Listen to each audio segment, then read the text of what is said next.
your papers ready either on the desk or on your device. So that would be great. And I'd like to welcome members present today in the chamber. We don't have any in the public gallery, it seems, but those watching the live stream or indeed watching this on playback. Before we begin, in the event of an evacuation alarm sounding, everyone should vacate the building through the nearest exit and proceed directly to the assembly point. I feel like an air stewardess when I do this. So we will start today's agenda, as ever, with apologies for absence at item 1. And Pippa, could you let everybody know, please? Thank you, Chair. Yes, we've had apologies from Councillor Sainsbury and Councillor Howard this morning. We also have apologies from Jyoti Attry, Adrian Chapman and Debbie McQuaid. Emmeline Watkins, Peter Gell and Oliver Hayward are in attendance as substitutes. Thank you very much. So, members, having looked through the agenda items this morning, are there any declarations of interest on any of the items on the agenda? Councillor Ayres. Yes, good. Yes, I'm on the board of the City College, and it gets a mention in one of the reports. We learn something every day. Okay, great. Thank you very much. We'll move to item 3, which is minutes of the Cabinet meeting held on the 13th of February, just a few weeks ago. Anybody got any comments of those, or are we happy to take them as a true record? Do I have a proposer and a seconder? I think I need one, probably. Who's going to propose them? Nigel, seconded by Steve. Thank you very much. Okay. Are there any petitions to Cabinet, Pippa, that we know of? Or anybody else? No? No? Okay. In which case, then, we'll move to the first substantive item on the agenda this morning, which is item number 5. Which is the first of 2 reports, I think, that to be presented by Marco Celeste. And item 5 is the A1260 Neen Parkway Junction 3 Improvement Scheme. Marco, do you want to tell us about this, please? Thank you, Leader. We've secured some funding from... Marco, could you just move that a bit closer to you? This? I think. Yeah, I think it's just... You can't hear me. No. Even I was struggling. Can you hear me now? Perfect. Okay. Well, we've been successful in securing some funding from the Cambridgeshire and Peterborough Combined Authority to deliver this scheme. It's nearly 9.3 million, and we intend to make some major upgrades to Junction 13. The point where the Neen Parkway meets the Fletton Parkway. This is an extremely busy junction, and with growth continuing in the south of the city, it's much needed improvement. As you probably know, you know it better probably as the Serpentine Green roundabout. So I'm delighted that we have been able to secure this funding for our city, and the Cabinet will recall that we have already been successful in securing funding for active travel schemes around that Junction 3, and I'm pleased to say that construction works on those schemes are progressing well already. Start dates and further information about the main Junction 3 works will be publicised in the coming weeks, and we're planning to start work no later than this summer. Now, some of the things we're going to do will include creating a third southbound lane on the Neen Parkway from J31 to J3, adding a flare of 150 metres to A 1139 Fletton Parkway westbound off the slip, and creating a third lane. Signalisation of the Neen Parkway approach to Junction 13 with a 4-lane approach, and signalisation of the Serpentine approach to J13 with a 4-lane approach again. And of course, creating a third lane on the A1260, the Serpentine Green northbound approach. The rest of it is in the Cabinet papers, and I hand over to the Leader. I think, members, if you'll indulge me for a second, we've got 2 reports that are very closely linked on the same subject. So I know there are a number of questions on each one, but what I propose to do, because Marco has some pressure on his time and may need to leave, and Lewis is here to support both. So Marco, do you want to introduce agenda item 6 as well? We will note them separately for the decision-making process, but as they're closely linked and many of the same questions, I've got notes of people who want to speak. So if you do item 6 as well. Thank you, Leader. And of course, we've also got funding for the new Fengate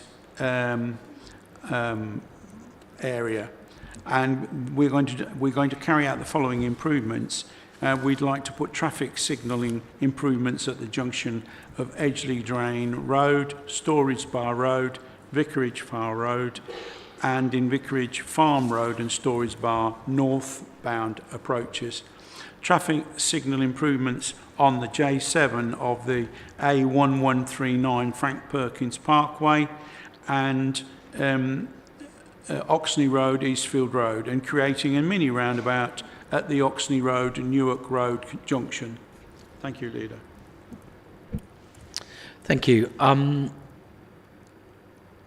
Members, we'll do them in the order that they came, and that's the questions I've got linked.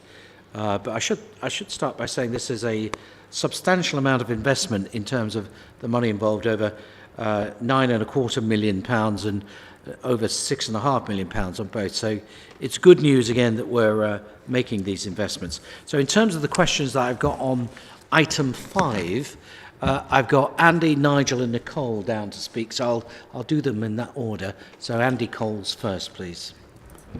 Thank you, Leader, and it's very good to see on item 5 the amount of work that's taking place, and I note it's not all roads, but there is some provision for cycleways and pedestrian access and so on. But certainly at the last scrutiny meeting that I attended, I was questioned about whether we are truly embracing a climate change agenda, because we're spending a huge amount of money on roads for cars.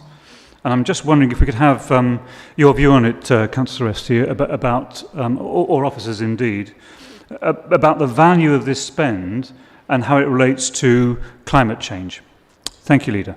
Marco, do you want to comment or do you want to pass to Lewis? I think we need to dispel the idea that just because we're spending money on roads, we're not considering climate change, etc., etc. We as a city intend to grow, and that's the way we as a city become sustainable. And we have some very large areas of the city which are about to be built upon, and in fact one of them they've already started at Haddon. Now, unless we make these changes, we will not be able to facilitate these areas so that they can grow properly and without causing even more problems. So I think it's essential that we do these kind of works in the city if we want to continue to grow and prosper. I'll hand over the rest of the question to Lewis. Lewis, from a climate change perspective, probably is the question. Yeah, sure. So with these schemes, we have obviously been able to secure some funding for some active travel schemes that Councillor Svesti just mentioned. In addition, obviously, walking and cycling is, very important for us in the city. We have just submitted a funding bid to government for the next round of active travel funding. So within that, there's a number of feasibility and design requests going in, as well as a couple of requests for capital funding for construction of 2 schemes. So hopefully we'll hear some good news on that in the coming weeks. Thank you very much. Nigel Simons, please. Yeah, thank you, Leader. Yeah, I'm encouraged to see we're going to use HVO on the fuel for the construction vehicles. That's good news. It's on the same lines as Councillor Coles. I mean, obviously you plan to improve walking and cycling provision. Could you provide any further information on this, please?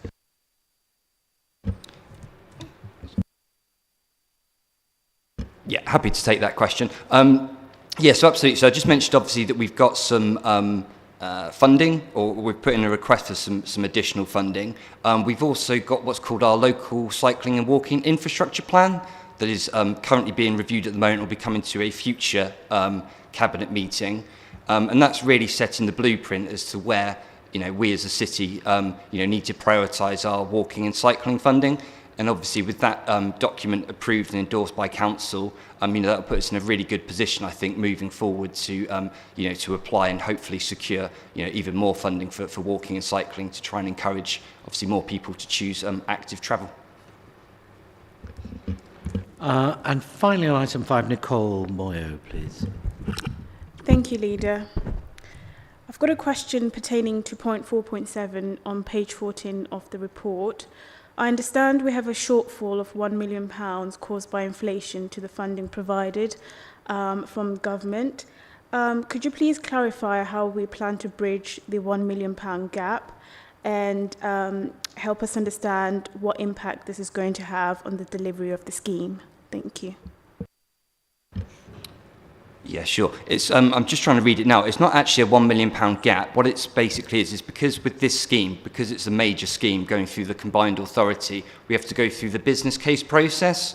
So we started off at the strategic outline business case, then it's the outline business case, and then we submitted the full business case to the combined authority, and it's the full business case that has given us the construction. Now, obviously, doing those business cases, is a very large piece of work and took a number of years to do. And within the report, it says that at the OBC stage, obviously the scheme was costed up in order to give value for money indication. And then since the OBC was submitted to the FBC, the report is there saying that, due to inflationary pressures, the overall cost of the scheme has gone up by £1 million, but we have secured all the funding, so including that £1 million from the combined authority. So there isn't a shortfall in funding. It is fully funded and yet can be fully delivered with the amount of funding we've got. Thank you, Lewis. Really good news. So on the next item, which was item 6, again, I have a couple of questions. I think Nigel Simons has a question and Steve Allen. I did have Andy, but I think that went away. Yeah, thank you, Leader. Yeah, although I welcome this development, can we consider Junction 8, I believe it is, it's a Van Hague roundabout, the main roundabout for I, which is already causing issues for I. Have we considered any works there, please? Yeah, that's one of the areas, obviously, that we've been in discussions with Councillor Simons and Councillor Allen about as well. In particular, there's one, I'm just looking at it now, it's the I Road approach, isn't it, to Junction 8, which, at times does suffer some heavy congestion. So a number of colleagues have looked into this, and I'll continue to look into it, really, to try and, formulate some ideas in terms of what some of those, improvements could be. Obviously, then there's identifying the solution, and then there's obviously the challenge of finding funding as well. But yes, that's definitely a priority area for us, and something that we will continue to work towards to find a solution for. Thank you very much, and closely related, no doubt, Steve Allen. Thank you, Leader. Thank you, Lewis. Picking up on Councillor Simon's point, the A1139 roundabout, known as the Van Hague roundabout, is a real challenge, and you've acknowledged that Councillor Simons and myself are in debate with you on how we can improve that situation. But also, I think we need to discuss, and this is, I understand, something that's going to be long-term, how we deal with Ivory Road. Next to a school, it's suffering total gridlock sclerosis, and that road will be used as a detour, a shortcut off the A47 to the new development with Eastern Industry. I don't think we can ignore that problem, and I'm just wondering if we can perhaps prioritise some way to fund some improvements to the Ivory Road. Thank you. Yeah, absolutely. So, it sounds like obviously there's, I think there's similarly linked, aren't they then, the I Road and the Ivory Road, and perhaps looking at, the village and how it interacts with that junction overall to try and look to see, what some of those solutions would be. So, no, absolutely, we can take that away, look into it and obviously feedback some of our thoughts and perhaps suggestions and seek funding opportunities. Thank you very much, members. I don't have any other questions down. So I'll just add a couple of comments. In summary, the Council is, of course, committed to active travel, which includes cycling and walking. But at the same time, it has to strike a balance in between road users as well for all sorts of vehicles, particularly cars. And from the climate change perspective, the longer cars are queuing, the more pollution that they're emitting. So the quicker the vehicles can move through the junctions, this is what this is about. It's not about investing more in terms of promoting car use. It's in fact the opposite. We are committed to making car reductions less, but we also have to be sensible and maintain the road network that we have. and keep that traffic flowing. We are a growing city, as Marco says, and the only way to support that growth is through investment, which, by the way, is circa £16 million that we're putting into the city's road network. And now I know some will disagree because they just won't understand what I've said, but we are doing it for the very best reasons, to improve the lives of residents. So in terms of the recommendations, we'll do them one at a time for the process, which would be to approve the award of £9,291,880 to Milestone Infrastructure Limited to deliver construction of highway improvement scheme for the A1260 Neen Parkway Junction 3. Are we all agreed on that? Okay. And on item number 6, it would be to approve the award of £6,665,696 to deliver construction of the Eastern Industries Access Improvement Scheme, contracted to be awarded to Milestone Infrastructure Limited to deliver the construction phase of the scheme as per the Peterborough Highway Service contract. All agree? Lovely, thank you very much. We'll move on to the next item then on the agenda, which is Peterborough Flood Risk Management Strategy 21-27. And I believe, again, I've got a few questions on this. I'll give officers time to take their places while we just fill in for a minute.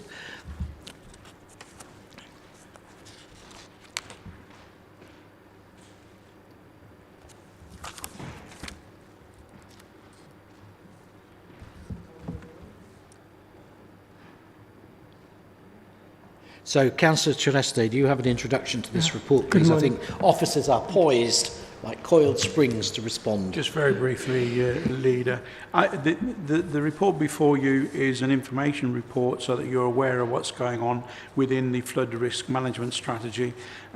It's been presented to the Climate Change and Environment Scrutiny Committee.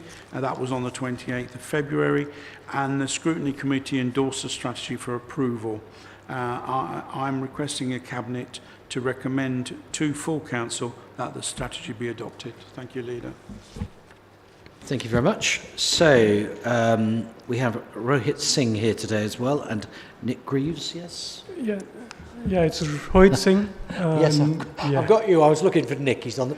Nick is on leave today. That's all right. Well, look, we'll have some questions. I have 4 people that have intended to speak because they've gone through the report beforehand. That's Lynn, Andy Coles, Nicole and Nigel. So we'll start in that order that I took them down, which is Lynn Ayres, please. Yes. Thank you, Leader. I think this is an excellent strategy, and when we looked at it before, I commented, I thought how interesting it was and would be to the public as well, and certainly by me, as I was actually involved in a flood in 1998 out on the River Neen. So this is important, and I think that you're going to have a website to help people understand what it says, rather than having to read through the whole screed. But I'm still concerned over one item, which just gets a short mention on page 95 of the strategy, which is about sandbags.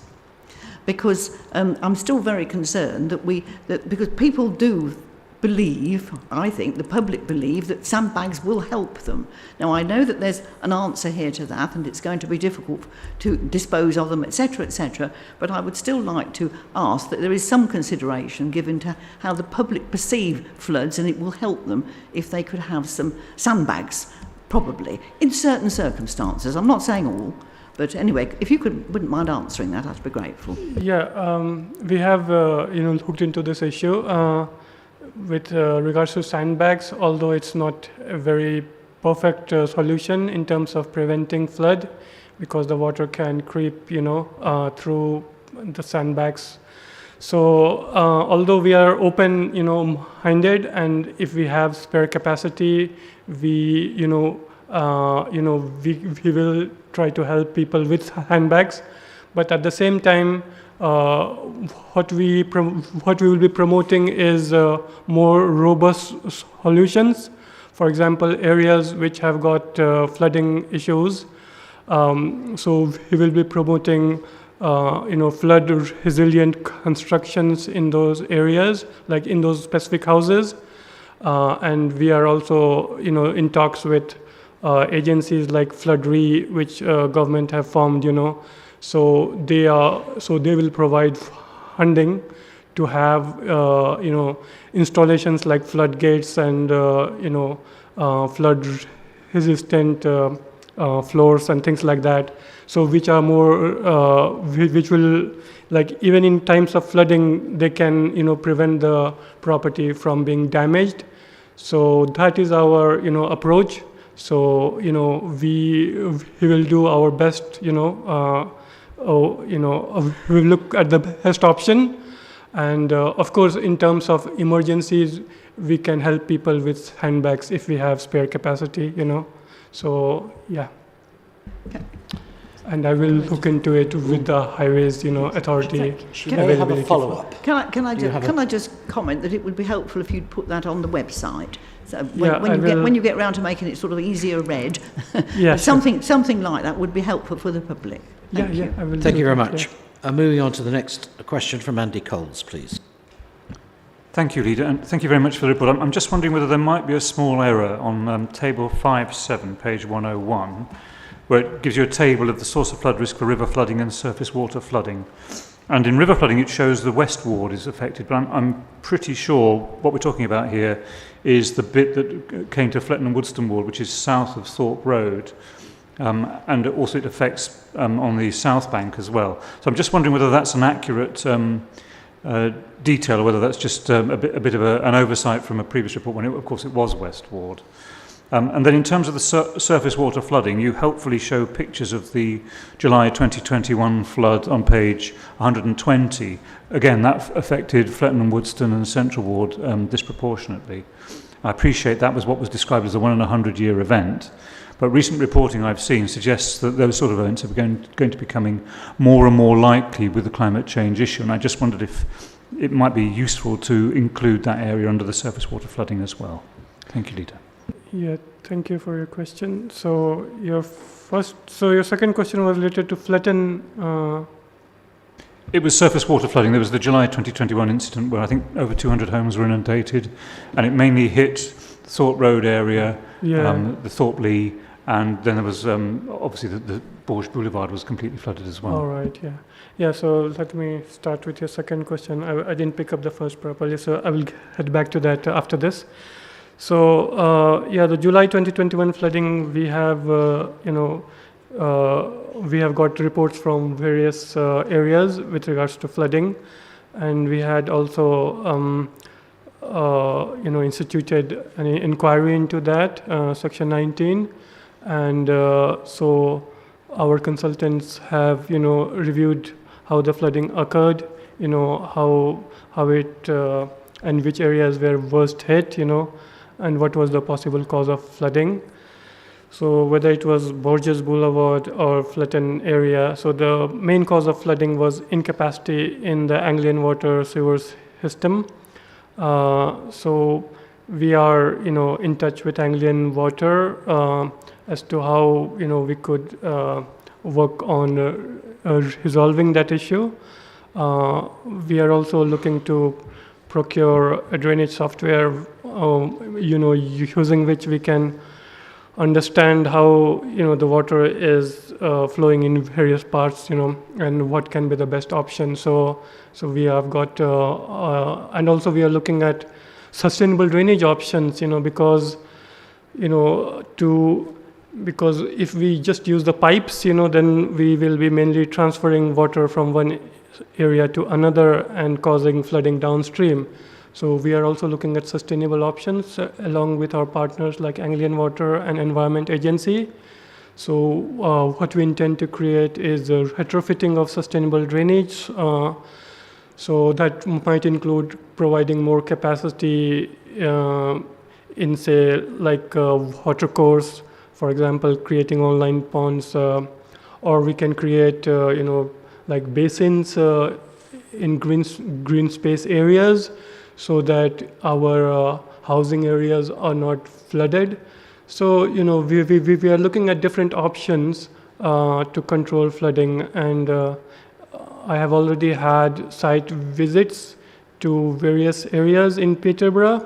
Like I have been to Top Meadows, and seen what could be done, and we are inclined towards having nature-based options in that area, because they have got a headwater area which is green space, and in the Borges Boulevard area. So we had also had a walking survey with Anglian Water team, and we have identified the areas which cause maximum impact, because it's mainly hard surface area which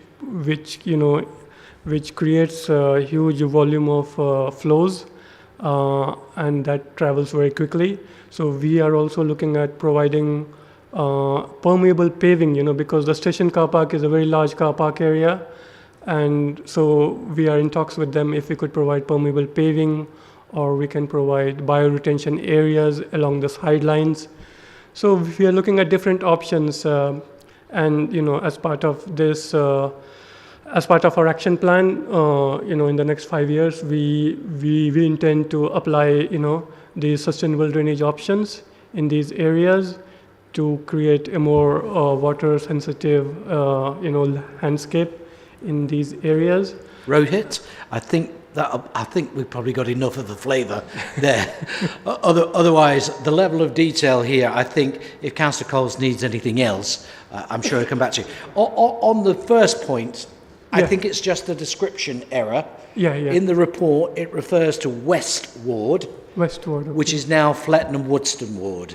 Okay. If you're talking about the area around the boating lake and the pub and Thorpe Meadows, that used to be in West Ward, it is now in Fletton and Woodston. That's the other point. You may just want to check that. All right, I will check that. Because it's a descriptive overhang from the previous report. Does that make sense? Yeah, makes sense. Okay. All right. Yeah. Okay, folks. So if we can, if your questions are of a technical nature, I would suggest that we don't do the technicalities. If it's a straightforward, simple question about the report, great. Otherwise, I can see us being here at 3:30. So Nicole is our next question. Thank you, Leader. I've got a technical question on this sustainable. Brace yourself, Rohit. But I will write to you. I think. Yeah. All right. Thank you. Oh, I'm almost feel let down now. I don't know. So Nigel Simons, then. Thank you very much. Yeah, we've got a nice, simple question, hopefully. Being a board member of North Level Drainage, could you advise we are fully engaged with them on this strategy, please? Strategy with whom? Sorry. Nigel is a member of the North Level Drainage Board. North Level Drainage. Okay. He asked whether or not we're engaged with him in relation to this strategy. Yeah, I mean, firstly, when we were preparing the strategy, so we took input from various partners. So that included North Level, that included Anglian Water, Environment Agency. So yeah, and now, so as part of our implementation, we will be in touch with North Level as well. So yeah. Thank you very much.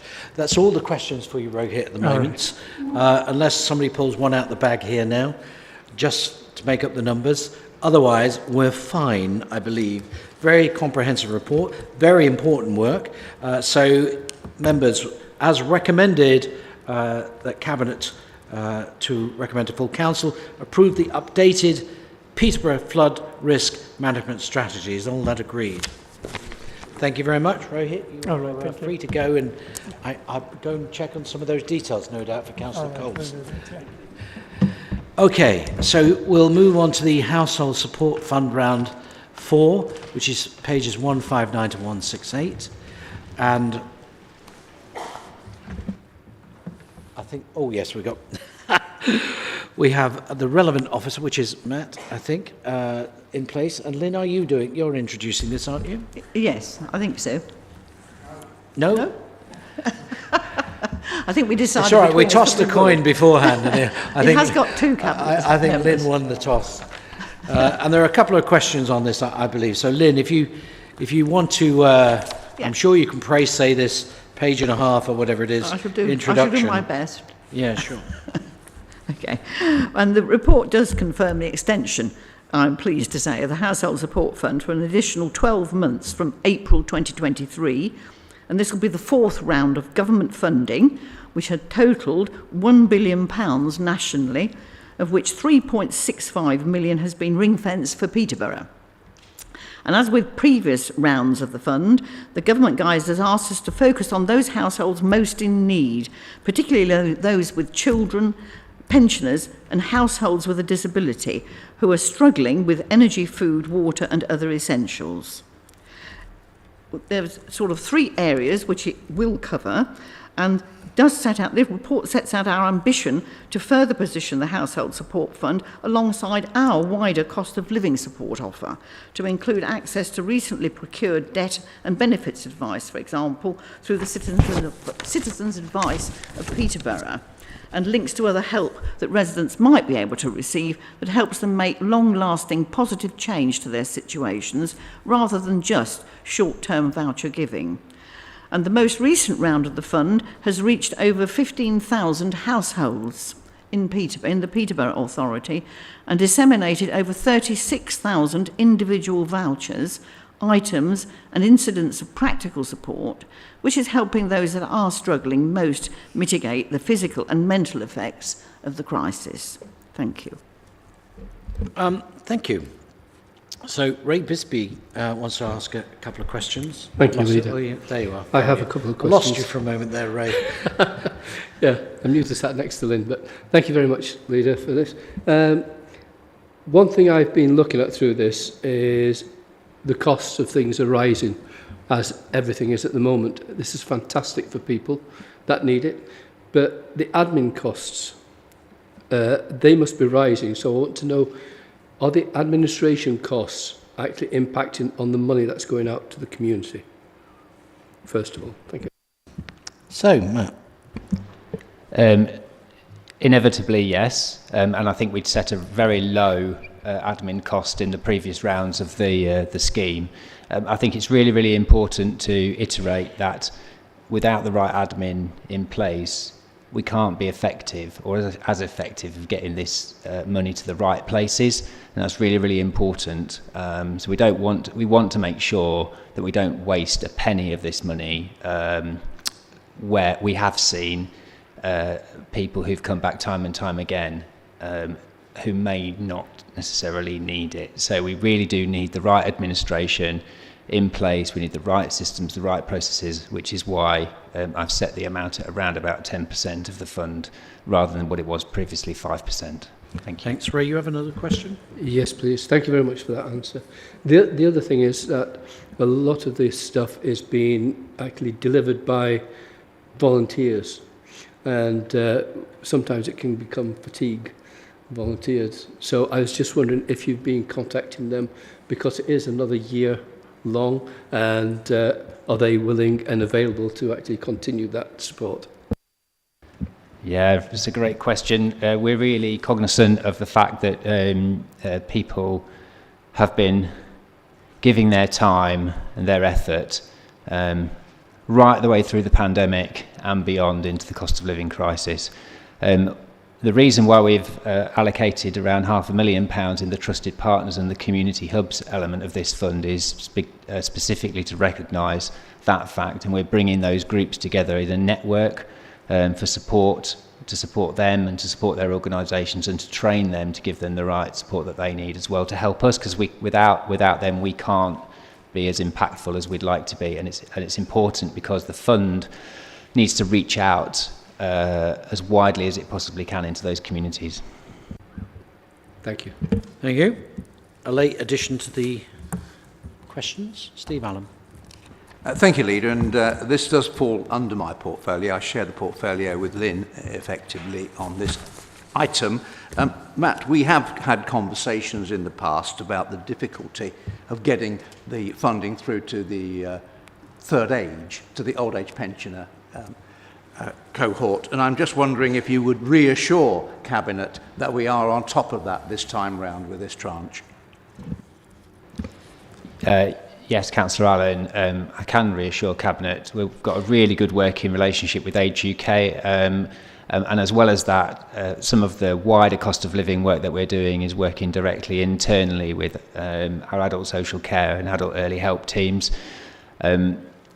and we'll continue that work alongside those partners. And although we started with some difficulty, I think that we found that the figures picked up, and now we're into a rhythm, and we can now do some particularly focused pieces of work actually for residents of park homes and other places that might need it, who may be of an older age, to be able to support them.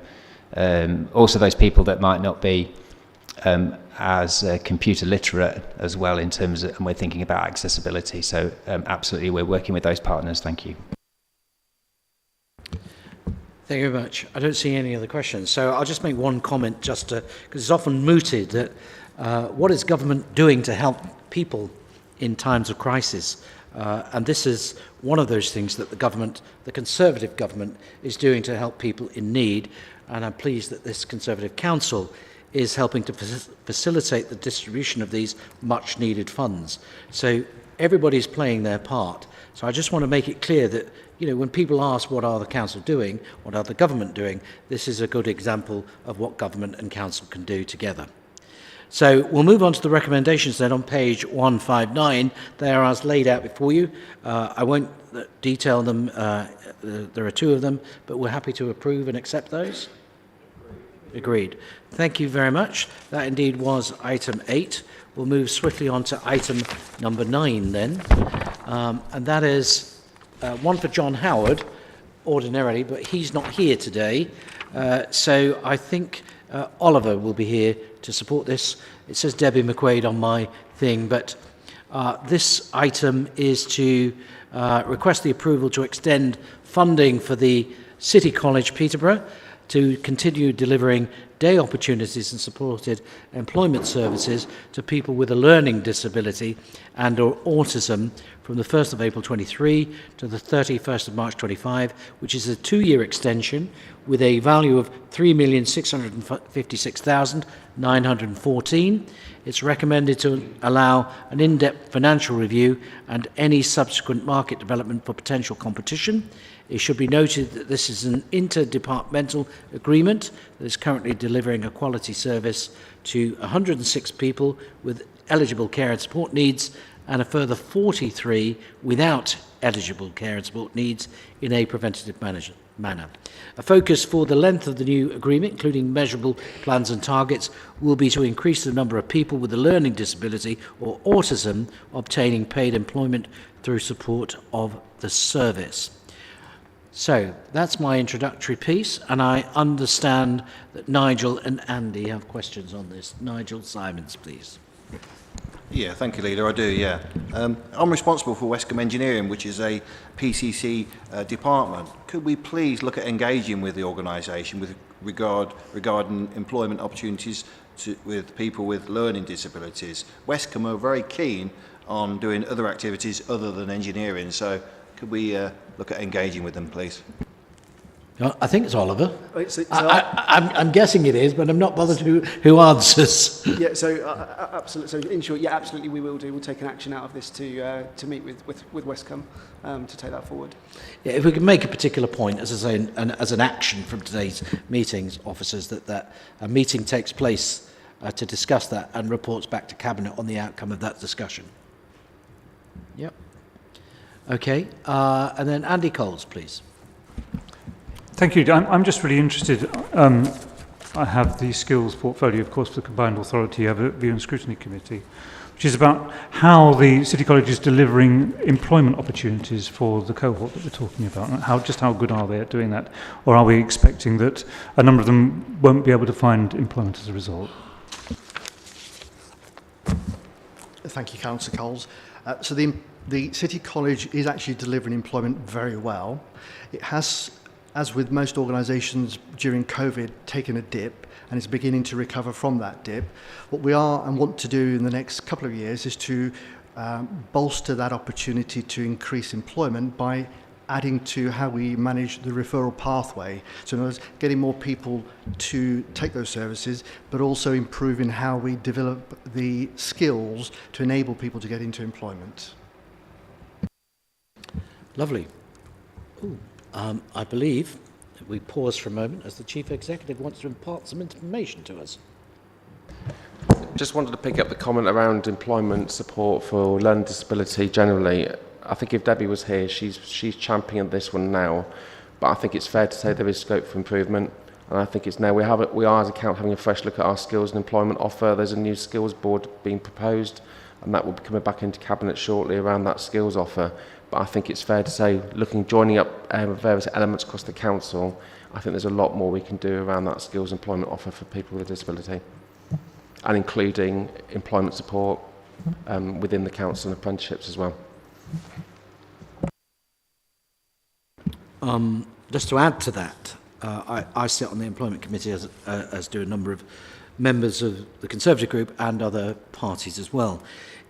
And I know we have a lot of stats and data about all sorts of things, but one of the things that would be interesting, and I know I've spoken to you about it before, Matt, is the promotion or inclusion for people with disabilities and autism and anything else to actually work for the council and or our contractors. And it would be something that we should actually be recruiting for to improve inclusion, particularly for those with a disability. And we should actively be promoting that we are an equal opportunities employer. I'm not saying that we don't or we're not, but whether or not that's widely known and whether or not we've got enough people in terms of cohort numbers, it would be interesting to know. So I'm sure, again, somebody can take an action back to Mandy Pullen in HR to have a policy that actually promotes the inclusion in the workforce of more people with a disability. Is that okay? Well, I thought it'd be fine.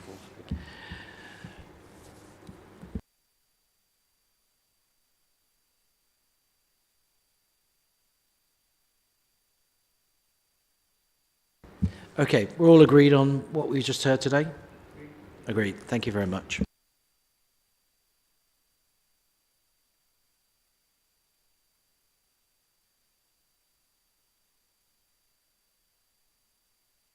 We'll move on. We'll move on to the next item, which is the hotel loan facility, which is item number 10. And I guess that this is Councillor Coles to introduce. Thank you, Leader. Yes.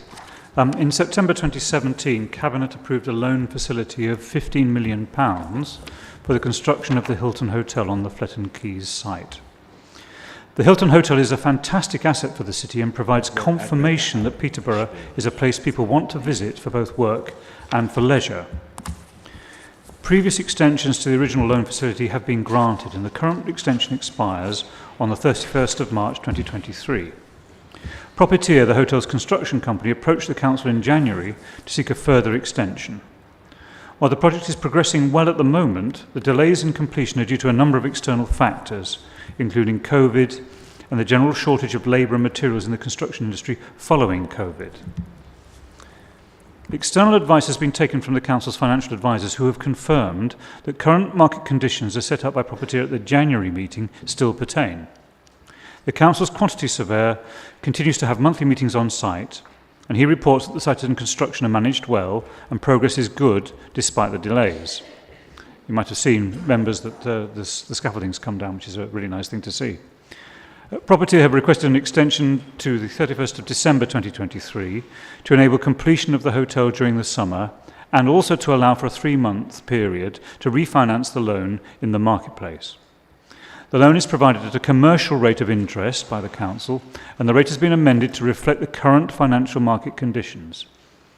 It should also be noted that the loan is secured against the asset. It's recommended that the loan amendment is approved to allow the hotel to be completed. Thank you, Leader. Fairly straightforward. I don't have prior notification of any questions on this item from members. I think this is something we've been through over and over and over, so we should all be well versed on it. It's just a continuation of the existing thing. But for public consideration and comment, this is a great new facility for the city, and it's good to see that people like the Hilton brand are investing in our city and they're in discussions with it all the time about making improvements. The council is making a commercial return on this investment, which is good. That money goes directly to our bottom line to support services. As Councillor Coles has said, it's always been fully secured. So even the day before, we would end up with a very nice hotel, which I could see Matt on the front door, at £40 million plus. So our money is safe for those naysayers in the world, but we wish them well and hope to get it open as soon as we possibly can, because I think it's not only a great addition to the city's skyline, it's a great confidence and investment in the city and its economic growth. Are we all agreed then on the recommendation as set out on the paper before you, both items 1 and 2, on the basis of which Councillor Coles has explained it and is before you? Are we all agreed? Agreed. Lovely. Thank you very much. We shall move to the next item, item 11. Just give a moment for listening to get in place. And again, Councillor Coles, would you like to introduce this item, which is about the disposal of freehold land at the Hereward Cross Centre in the heart of the city? I will, Leader. Thank you. As part of the overall council strategy, Cabinet agreed in September 2022 to an asset disposal plan and continued property review to sell and identify opportunities of some of our assets to support our budget over the next few years. Selling council land or buildings is something we consider carefully before we propose it. However, this must be balanced against the need to both ensure our overall council budget remains balanced and that we can continue to deliver a capital programme and investment throughout the city. It's timely to remind Cabinet of a key feature of our financial strategy, that we will avoid borrowing wherever possible, and then only do so where there is a compelling business case. Although we do receive grant funding towards some capital projects, historically, much of what we have done in the city in the past has required the council to borrow money, which in turn has challenged our revenue budgets. Going forward, we've reduced our capital programme as far as reasonably possible and need now to supplement grant funding with capital receipts from selling our assets. In addition to assets already identified for disposal, officers have worked hard to identify other appropriate sales. The disposal of Hereward Cross is a prime example, comprising a ground rent investment, and with the ground rent sector achieving exceptional yields, it is an opportune time for the council to benefit from this buoyant market, with investors very keen to buy. Thank you, Leader. Thank you very much. I don't have any questions on this item. Seems fairly straightforward again. For the benefit of everybody watching or listening, we do go through these things. They don't just appear here on the day. So we've been through this a number of times. So are we happy to accept the recommendations on page 181? Agreed? Fine. Good. We didn't need to go into exempt session for that then.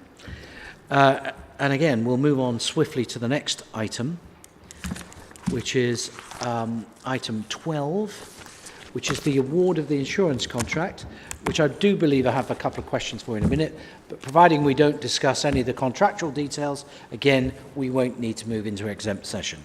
So I think, Andy, this is you again, isn't it? Third time lucky with me, Wayne. Lucky. Yes, thank you. And I know we've got a team of experts ready and waiting on hand with any questions as they move swiftly into place, which is Sue and Steve. But Andy, do you want to introduce the item? Thank you, Leader. Yes, I will. The City Council utilises a blend of internal funding and external insurance to deliver the best value for money package of cover to the Council. A tender is undertaken every 3 to 5 years to meet our procurement and financial regulations, which gives us the opportunity to test the insurance market and ensure we are getting the best possible deal. A 5-year agreement is requested with a break clause after 3 years to allow flexibility to respond to changing market conditions if they're advantageous, while still providing contract certainty.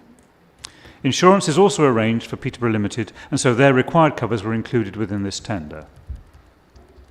A comprehensive data gathering exercise was undertaken over the summer, and a firm of insurance brokers were engaged to compile the tender document from this data and present it to the insurance market.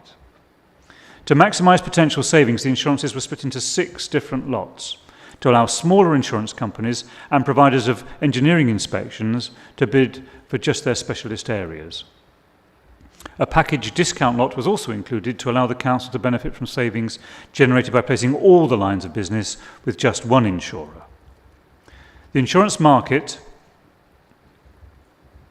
has hardened considerably over the last few years due to factors such as the pandemic, rising inflation, and the unavailability of parts. It's a bit of a common tale at this cabinet meeting, I'm afraid. Materials and skilled labour in the property and motor industries. Consideration was therefore given as to whether the policy deductibles or excesses should be increased for either PCC or Peterborough Limited, as this can lower the premiums. However, balancing the financial exposure of higher deductibles against potential savings in premiums meant that it was felt to be most prudent to retain the deductible levels as they currently are. Following closure of the tender and evaluation of the bids by the insurance brokers, the contract has been awarded to Zurich Municipal for all lots, as their pricing per lot and the overall package discount represents best value for money for PCC and also for Peterborough Limited. Thank you, Leader. Thank you. Councillor Ayres, I'm not sure whether there are questions or comments, but I'm sure you'll enlighten us, but I'm putting you down for 2 points. Yes, I do. Thank you very much, Leader. The first one is, I think you've just mentioned, Councillor Coles, excesses, and I just wondered how much they were and whether we're able to disclose that in the event that it might be a confidential figure. That's the first question. Can I turn to Sue on that one to see whether we're able to discuss that? That one, sorry. No, it's not confidential. Peterborough City Council has a £50,000 deductible. This is on casualty, and Peterborough Limited has £10,000. Thank you very much for that. And you also mentioned in that, in your outline of the report, the mention of brokers. And I wonder whether we can know how and when we actually appoint our brokers.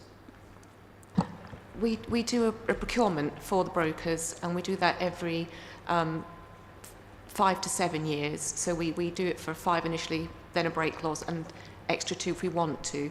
And we always make sure that it doesn't tie up exactly with procuring the insurance, because you don't want a brand new broker when you're looking to procure something as big as our insurance contract. So we make sure they're slightly staggered so that you have an experienced broker who knows our business when we come to do the tender. And so the when will that roughly? The next one is coming up this coming year. Right, thank you.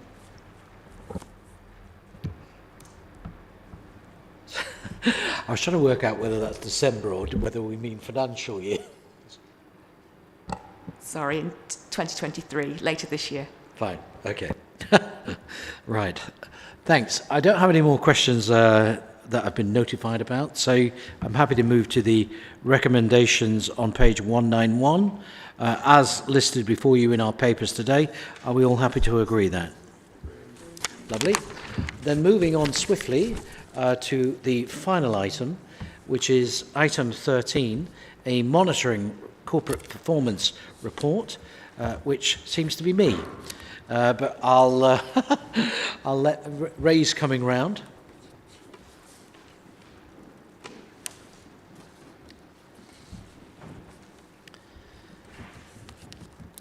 So it's between Matt and Ray, but I'll introduce the item as it comes under my area of responsibility.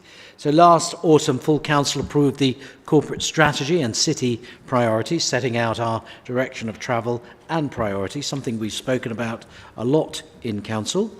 The strategy commits us to focusing our time and efforts on the economy and inclusive growth, our places and communities, prevention, independence and resilience, and creating a sustainable future city council.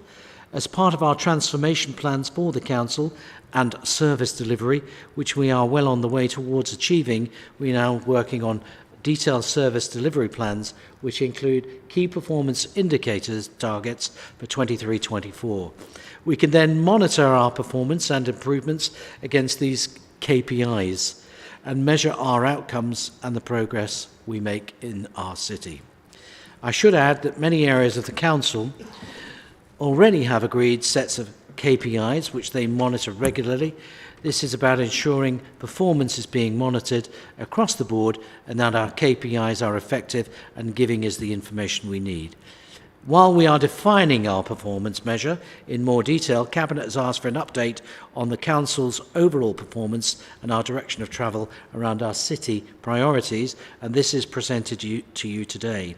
In addition, we can recommend to members that they use the report as an opportunity for Cabinet members to report on their performance and pick out highlights rather than ask questions. So, whichever we'd like to start with, I do have some people ready to talk, and officers are here and ready and poised to answer. Well, Ray is. Is there anybody else, Ray, by the way? Okay. Oh, well, yeah, Matt as well, I suppose. I'm sure he'll want to say something. He's done so already once today. But first, members, I've got Lynn, who wishes to make a comment, I understand, and Andy Coles. Yes, I do want to make a comment because, as ever, I am extremely delighted with the results of our attainment of our children across in not just the primary schools but also the secondary schools in the whole local authority. And I do think we should praise everybody involved in that, and I include the local authority officers in that as well, of course, because it has been a long, hard grind, really, to get us from the bottom of the ratings, pretty much near the bottom of the ratings, and we have gone up so many places in the last 5 years. So I started this off with an education review 5 years ago now, and here we are with real attainment going on as against the national average, and I want to say that I'm delighted with it all, and I'm hoping that everybody else is. Oh, well, thank you very much for those kind, positive words. Andy. Thank you, Leader. I was just reflecting on how we've got to where we are in terms of our corporate strategy. And of course, we recently said goodbye to Jens Gemmel von Döhlinger, who very kindly put his expertise to use in the council to improve things. And my question really is, now that he's gone, how confident are we that we have the structures in place to drive through our transformation plans? Well, which of you would like to speak? Well, as Ray's here and he's part of that replacement, it's probably not apt that he speaks, so maybe we go straight to the top. Thanks, Councillor Coles. For me, this is a collective effort. So you as Cabinet have a collective responsibility around our oversight and performance for a start. We are setting up delivery and programme boards around each of the 4 priorities. I think it's really important. We have been assisted with Jens and the team in the past, and I think we're now trying to move that from a sort of interim resource to a more permanent resource around that independent reporting, programme reporting. But all we're trying to highlight here in a very clear and simple manner, every quarter you get a performance oversight of the whole organisation. And we've already touched on a few areas this morning around things like climate change, active travel, investment into the city, learning disability and employment, etc. And it's trying to choose, right, what are the key measures and targets that we have in place, and we're strengthening some capacity internally to make sure, I'm talking about a couple of resources, to make sure we've got resources to help that oversight across the organisation. Great. I have 3 minutes in order to bring us to an hour, so Ray, it's your first Cabinet meeting. So I know you're thrilled to be here. Did you want to say anything about the report, or just by way of a quick comment? Nothing particular for me to comment on. Happy to take any questions. As Matt has alluded, that there is work that sits behind this, and we're very much looking forward to helping to continuously develop this with regards to not just the transparency. Members, all members will be very familiar with KPIs within their own portfolio areas. This is a real opportunity to bring all of that together, strategic alignment, and be able to enable us to be able to identify them opportunities and areas for improvement, particularly in a cross-cutting manner, and also to be able to celebrate some of the successes like what Councillor Ayres just identified. Thank you very much. I don't have anybody else wishing to speak on this item. All I would say is to echo Councillor Coles' sentiments, but big him up a little further. Jens Gemmel, who of course left last week, his assignment undertaken and completed, And the team here, from the Chief Executive down, through Ray and others, will continue that work. And to answer the question specifically, we will bolster the team in this area and any other area as the need arises and as we assess things. Because I think what we're slowly also doing is getting to grips with, shall we say, capacity is the word. And that's not just in this area, that's across the council.